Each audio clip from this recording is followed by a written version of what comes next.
Hi, my name is Gabriela Viena, and I'm going to be talking about a school-wide discipline plan. So to start off, effective office discipline.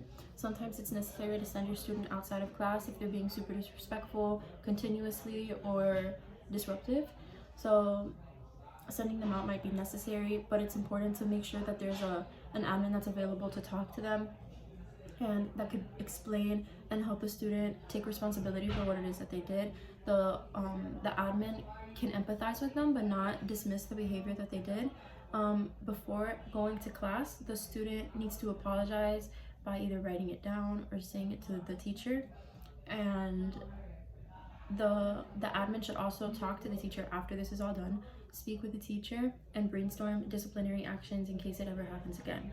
And again, it's important to make sure that there's somebody, an adult, who can be there in the office and talk to the student, excuse me, because if the student is sent and there's nobody there, they're just going to be isolated, sitting alone, and it's not going to be effective. It may even make their behavior worse. So some strategies is collecting data. Data should be collected to stay informed on current behavioral problems that are happening throughout the school. For example, gathering office referrals, gathering suspensions, expulsions, and staff anecdotal records, which is like things that the teachers jot down. Also staff surveys and observations. And by studying and collecting this data, an effective plan can be formed. You'll know exactly what efforts need to be made and where. Looking at the data over time will expose what real changes are happening. It'll also show where change isn't happening, and then you can form different steps that can be taken, specifically where you're lacking in. Another strategy is having a school-wide support. So after the data is collected and analyzed, when the school-wide disciplinary plan can be changed according to the areas of concern.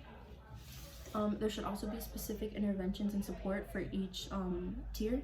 So it needs to be clear for staff to understand and effectively use and implement.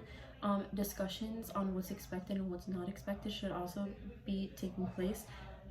Puzzle pieces of intervention are, so when a tier 3 student's being disruptive, and after several attempts of getting them to stop and implementing the consequences and there's no change, then instead of sending them out of the classroom, there's other places that you can send the teacher to. That you can send the student to. So one of them is a buddy room, which is you send the student to another classroom but not in their age group, and they can either take the work that their classwork, or they can take a reflection or behavior sheet and read that. There's also taking them to a trusted adult. The student is going to be sent to an adult that's in the school, and the adult will be able to listen, empathize, and help the student take responsibility for their behavior. An effective in-school intervention plan is students sent to the OISI room, and there they'll be going through the 5 R's, which is release, recover, reflect, and reset and return. Thank you.